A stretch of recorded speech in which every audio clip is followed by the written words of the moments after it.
나는 올해 75이에요. 남편은 10년 전에 먼저 세상을 떠났고, 지금은 아들과 며느리, 손주랑 함께 살죠. 처음 며느리가 집에 들어왔을 땐 그 애가 어찌나 싹싹한지 내가 참 복이 많구나 싶었어요. 말도 예쁘게 하고, 음식도 곧잘 하고, 이젠 혼자서 이런저런 일들 힘드니까 도움 주는 게 얼마나 고맙던지. 근데 이상하게 시간이 지날수록 그 친절함이 어딘가 어색했어요. 눈은 웃는데 마음은 안 웃는 느낌이랄까. 남편, 그러니까 내 아들이죠. 아들 앞에선 천사예요. 어머니, 이 반찬 어머님 좋아하시잖아요. 그러면서 정작 밥상에 내 반찬은 빠져 있더군요. 처음엔 실수겠지 했어요. 근데 그게 계속되니까 이건 일부러인가 싶더라고요. 어느 날은 손주 생일이었어요. 내가 해준 떡을 들고 갔더니 며느리가 아주 표정이 굳어지더라고요. 어머니, 요즘엔 애들이 떡 안 좋아해요. 케이크만 해도 돼요. 하면서 떡을 싱크대 밑으로 밀어 넣더라고요. 그땐 참 서러웠어요. 손주 웃는 얼굴 보려고. 아침부터 쪄낸 떡인데 그걸 그렇게 대하는 며느리 보니 내가 이 집에서 점점 작아지는 기분이었죠. 그때부터였나 그 애가 내 말을 자꾸 흘려듣고 대꾸도 없이 지나가는 게 당연해지기 시작한 게 내 친구들, 동네 아주머니들한테 며느리가 참 잘하죠? 그렇게 말하는 것도 이제 힘들었어요. 잘한다고 해야 내 체면이 사니까 거짓말하는 게 습관이 됐던 거죠. 근데 어느 날 이웃 아주머니한테 들었어요. 어머니, 며느리 말이 요즘 시어머니가 치매 기운 있대요? 자꾸 같은 말 반복하시고 밥도 안 드신다면서. 내가요? 치매 기운이요? 그날 이후로 눈이 번쩍 뜨였어요. 이 애가 날 없애려고 아들 몰래 내 존재를 지우려는구나 싶었죠. 그날 밤 나는 내 방에 앉아 편지를 썼어요. 나는 멀쩡하다. 정신도 똑바로다. 혹시 내가 사라지거든 이 집에 무슨 일이 있었는지 꼭 밝혀달라. 자다가도 눈이 떠지고 화장실 가다 거울을 보면 내 눈빛이 달라져 있었어요. 내가 약해졌구나. 이젠 강해져야겠다. 조용하게. 하지만 단단하게 이 싸움을 시작해야겠다. 그날 이후로 제 태도가 조금씩 달라졌습니다. 예전 같았으면 며느리 눈치부터 봤겠지만 이젠 말할 건 말하고 따질 건 따지기로 했죠. 어머니, 저희가 바빠서요. 하며 밥 한 끼 제대로 안 챙겨주는 며느리에게 내가 늙어서 귀찮니? 딱 잘라 물었습니다. 그 말에 며느리는 당황한 눈치였어요. 무슨 말씀이세요, 어머니? 전혀 그런 거 아니에요. 말은 그렇게 하면서도 입꼬리는 딱딱하게 굳어 있었죠. 그때 깨달았습니다. 이젠 내 인생을 내 손으로 지켜야 한다는 걸요. 누가 대신 해주지 않아요. 심지어 내 아들조차도요. 아들한테 얘기해 볼까도 했죠. 하지만 말입니다. 아들은 며느리 눈치만 봅니다. 벌써 여러 번 그랬어요. 엄마, 요즘 너무 예민하신 거 아니에요? 그 한마디에 나는 입을 꾹 다물 수밖에 없었습니다. 아들한테 상처 주기 싫었으니까요. 근데 마음 한편이 자꾸 무너져 내렸어요. 내가 왜 이 집에서 숨 죽이며 살아야 하나 싶었습니다. 며느리는 또다시 내가 만든 김치를 음식물 쓰레기통에 버렸고 그걸 우연히 봤을 때 진심으로 울 뻔했습니다. 입맛에 안 맞아서요. 그 말 한마디로 끝나는 게 아니었어요. 그 안에 깃든 무시는 사람을 서서히 망가뜨립니다. 그래서 준비하기 시작했습니다. 조용히, 철저하게 내가 이 집을 지켜낼 방법을요. 첫 번째로는 기록을 남기기 시작했어요. 며느리가 나에게 어떻게 대하는지, 날짜, 시간, 말투까지 작은 수첩 하나에 차곡차곡 적었습니다. 두 번째로는 동네 복지센터를 찾아갔어요. 혹시라도 나중에 법적인 문제가 생기면 내가 할 수 있는 최소한의 대비책이 필요했거든요. 요즘 어르신들 너무 참지 마세요. 기록하신 거 잘하셨어요. 센터 직원의 그 말이 내게 얼마나 큰 위로가 되었는지 몰라요. 사람은 말이죠. 누군가 내 편이 되어준다는 느낌만으로도 버틸 수 있습니다. 며느리 눈치 보며 사는 인생은 더 이상 내 것이 아니었습니다. 이제 내 인생의 주인은 나입니다. 그날 이후로 나는 며느리에게 너무 친절하지도 너무 무르지도 않게 대했습니다. 그 애도 조금 당황한 눈치였죠. 어머니 요즘 왜 그러세요? 하며 물어오길래 내가 조금 변했지. 살아야겠더라고. 그렇게 대답했습니다. 그리고 속으로 다짐했죠. 이 싸움 어느 날 갑자기 끝나진 않겠지만 나는 절대 지지 않겠다고. 며느리는 제가 달라진 걸 느꼈던 모양입니다. 이전 같았으면 네 어머니 하던 제가 말끝을 똑바로 세우니까 표정이 달라졌습니다. 요즘 왜 이렇게 예민하세요? 며느리는 그렇게 말했지만 속뜻은 왜 시끄럽게 구느냐였죠. 하지만 저는 웃으며 대답했습니다. 내가 좀 정신이 맑아져서 그래. 하도 멍하게 있었더니 치매라는 소문이 돌더라고. 그 말에 며느리 눈이 휘둥그레졌습니다. 자기 입으로 했던 말이 돌고 돌아 제 귀에 들어왔다는 걸 전혀 몰랐던 거죠. 그날부터 며느리는 저를 더 경계하기 시작했습니다. 그전엔 대놓고 무시하더니 이제는 애매하게 더 교묘하게 말끝을 흐렸죠. 어머니는 요즘 감정 기복이 심하셔서 혹시 상담이라도 받아보시는 게. 그 말을 듣고 저는 아주 차분하게 대답했습니다. 나 상담 받고 왔어. 근데 정신이 아주 멀쩡하대. 오히려 주변 스트레스가 문제라고 하더라고. 며느리는 말문이 막힌 얼굴로 고개를 끄덕였습니다. 그날 이후로 저는 하나하나 되찾기 시작했습니다. 내 자존심, 내 말할 권리, 내 존재감. 아침이면 제가 먼저 일어나 식탁에 앉았습니다.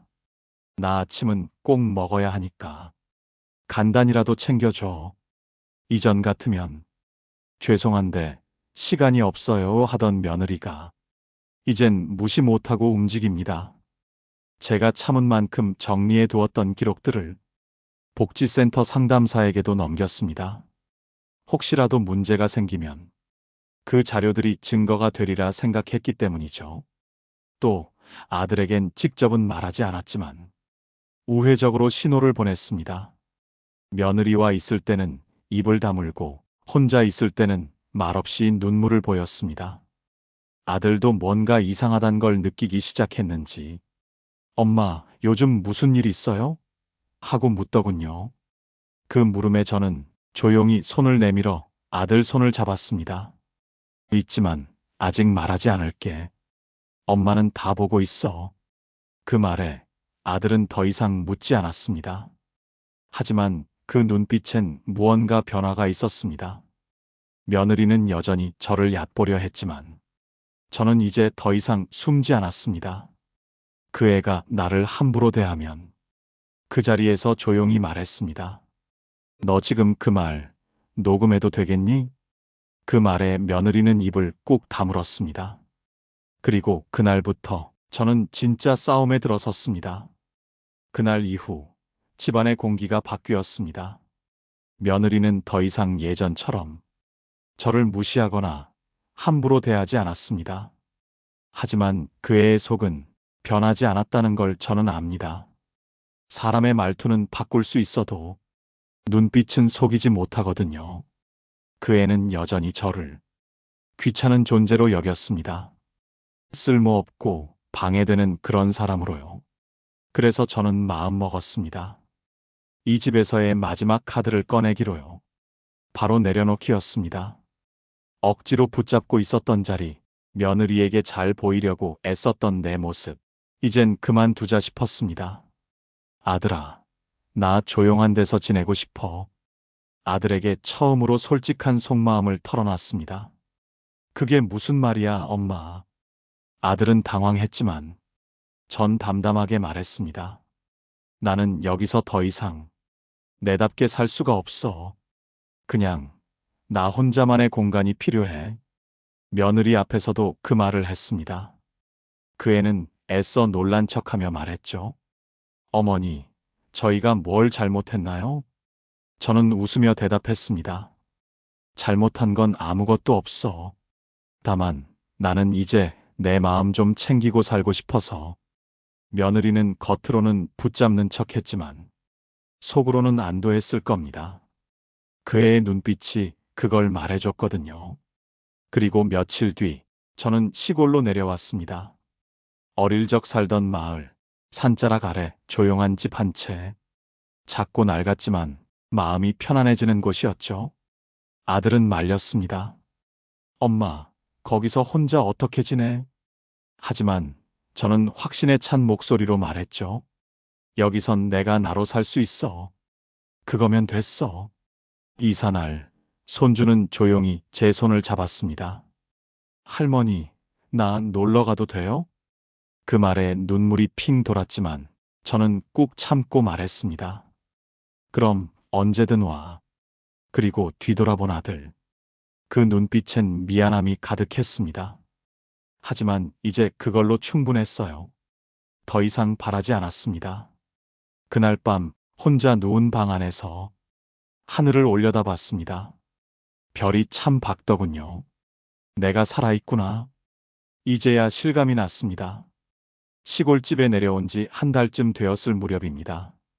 아침마다 닭 우는 소리에 눈을 뜨고 작은 텃밭에 물을 주며 하루를 시작했죠. 몸이 조금씩 달라졌습니다. 서울에선 계단 하나만 올라가도 숨이 찼는데 이젠 호미질도 거뜬했고 허리도 덜 아팠습니다. 무엇보다 마음이 가벼워졌습니다. 전화벨이 울려도 또 무슨 말 들으려나 하는 걱정이 없었고 밥상 앞에 앉아도 눈치 볼 사람 하나 없었죠. 며느리와 연락은 거의 끊겼습니다. 아들도 처음엔 자주 전화했지만 점점 횟수가 줄어들었어요. 하지만 서운하진 않았습니다. 오히려 마음 한편이 더 단단해졌죠. 내가 혼자 살아도 괜찮다는 확신이 조금씩 생기기 시작했거든요. 동네 사람들은 제가 혼자 시골로 내려왔다는 얘기를 듣고 궁금해 하셨습니다. 도시에서 편하게 살지 왜 내려왔어요? 그 물음에 저는 웃으며 대답했죠. 편한 게 꼭 좋은 건 아니더라고요. 내가 살고 싶은 곳에서 내가 원하는 방식으로 사는 게 제일이야. 그 말에 다들 고개를 끄덕였습니다. 동네 회관에도 나가기 시작했고 요가도 배우고 가끔 노래교실도 들렀습니다. 낯선 얼굴이던 제가 조금씩 이 마을에 스며드는 기분이었죠. 그런 어느 날 생각지도 못한 사람이 찾아왔습니다. 며느리였습니다. 혼자 운전해서 내려왔더군요. 문 앞에서 한참을 망설이던 모습, 창문 너머로 다 보였습니다. 문을 열자 며느리는 울 것 같은 얼굴로 서 있었습니다. 어머니 혹시 저 좀 들어가도 될까요?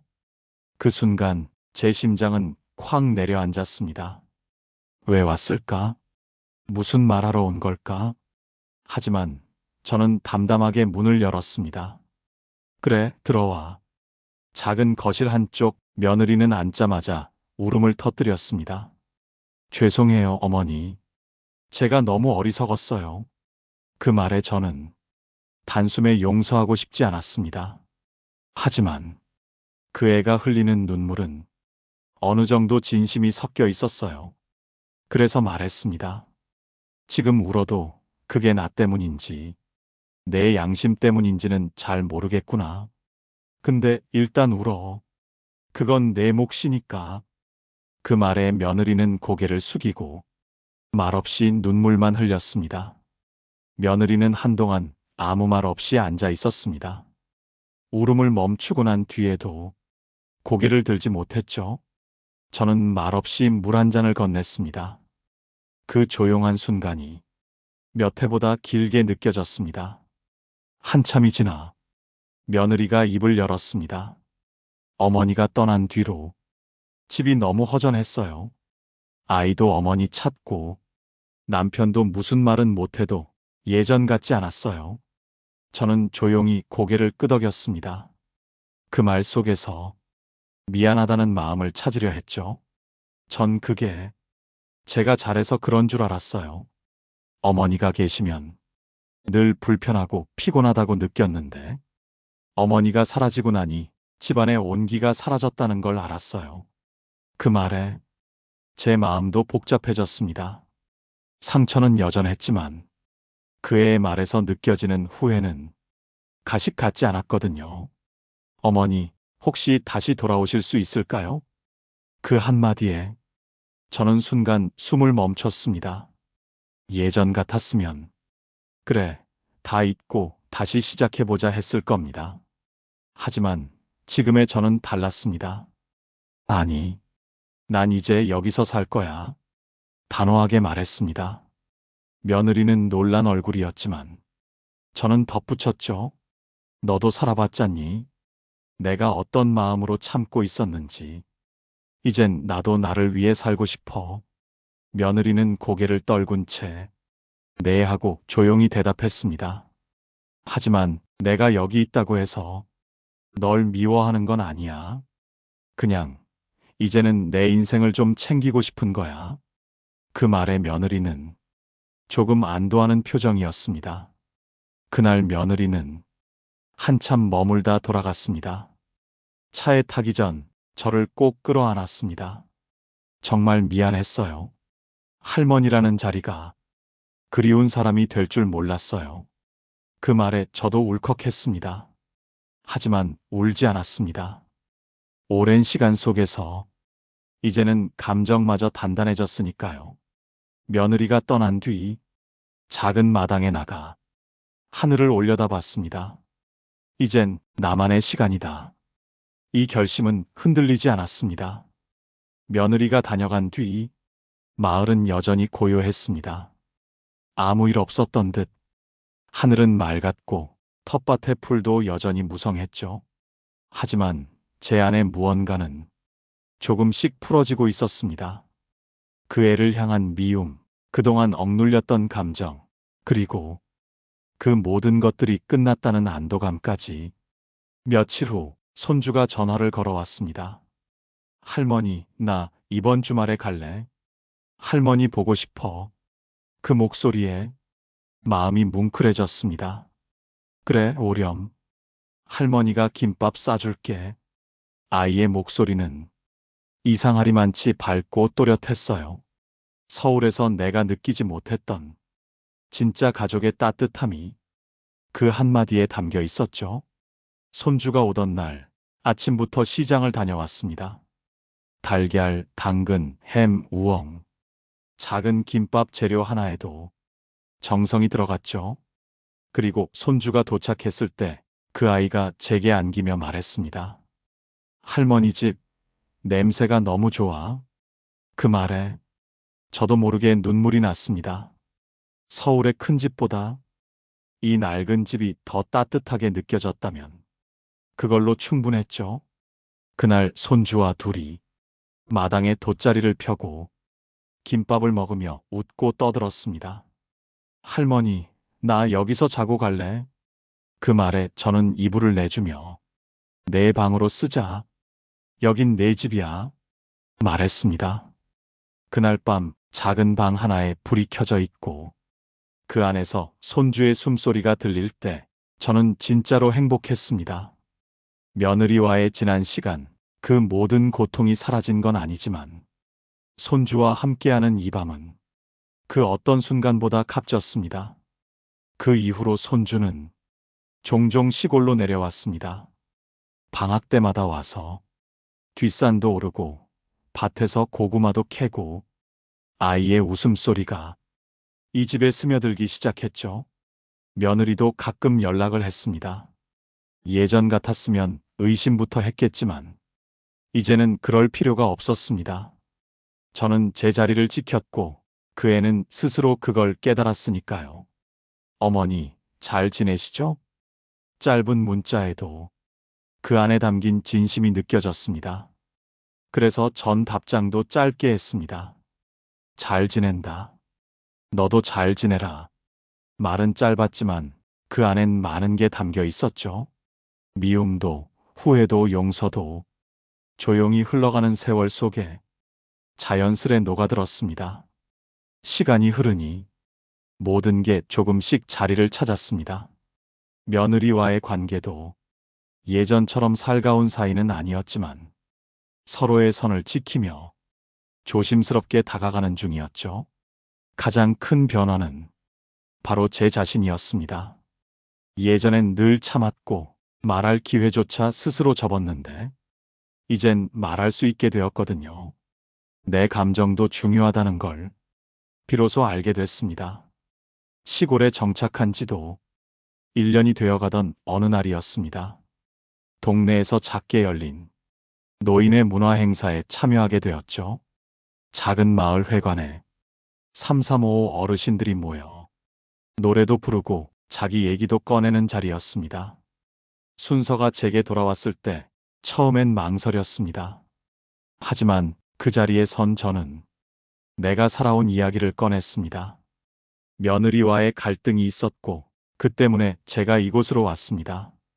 처음엔 참 억울하고 외로웠어요. 하지만 이곳에 와서 비로소 내가 어떤 사람인지 알게 됐습니다.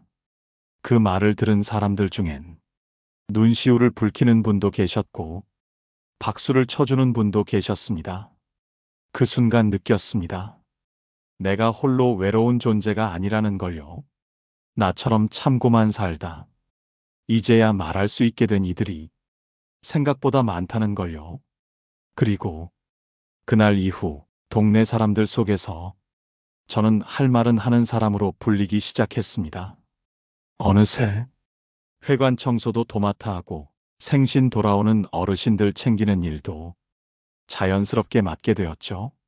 예전엔 며느리의 눈치 보느라 내 생일조차 조용히 넘겼지만 이젠 누군가를 챙기고 함께 웃을 수 있는 사람이 되었어요. 살다 보면 사람 때문에 다치고 사람 때문에 울기도 하지만 결국 사람 때문에 다시 살아나는 것 같습니다. 시골로 내려와 가장 잘한 일이 뭐냐 묻는다면 전 이렇게 대답할 겁니다. 내가 나를 찾은 것. 그 말 한마디면 충분하니까요. 가을이 깊어가던 어느 날 아들이 혼자 시골집에 내려왔습니다. 문 앞에 선 그의 모습이 오랜만에 본 아기 같더군요. 크게 자란 어른인데 그날따라 유난히 작아 보였습니다. 엄마 나 잠깐 얘기 좀 할 수 있어? 방 안에 마주 앉아 우린 말없이 시간을 보냈습니다. 아들은 머뭇거리다 마침내 입을 열었습니다. 내가 그동안 너무 몰랐던 것 같아. 엄마 마음도 우리 사이에 생긴 균열도 다 그냥 무시했던 것 같아. 그 말에 저는 한참을 말없이 그 아이를 바라봤습니다. 어느새 어른이 되어버린 내 아들. 하지만 여전히 서툰 내 아이. 엄마 며느리 얘기 들었어. 엄마한테 미안하다고 많이 울더라. 저는 조용히 고개를 끄덕였습니다. 난 그의 편 들었던 게 아니라 그냥 엄마가 점점 작아지는 게 무서웠던 거야. 어떻게 해야 할지 몰랐어. 그 말이 그제야 가슴을 치고 들어왔습니다. 저 아이도 나만큼이나 혼자 버티고 있었구나 싶었죠. 그래, 이제 알았으니 됐다. 누구 하나만 미안할 필요는 없어. 우리 모두 그땐 몰랐던 거니까. 그 말을 하며 내 손으로 아들 손을 덮었습니다. 어릴 때 자주 잡아주던 그 작고 따뜻한 손이었어요. 그날 밤 아들은 묵고 가겠다고 했고 다음 날 아침 함께 밥을 차려 먹었습니다. 작은 상 위에 놓인 된장찌개 한 그릇, 나물 몇 가지. 아들은 말했습니다. 엄마 밥 진짜 오랜만이다. 이게 제일 좋아. 그 말에 울컥했지만 이젠 눈물이 나지 않았습니다. 대신 마음이 포근했습니다.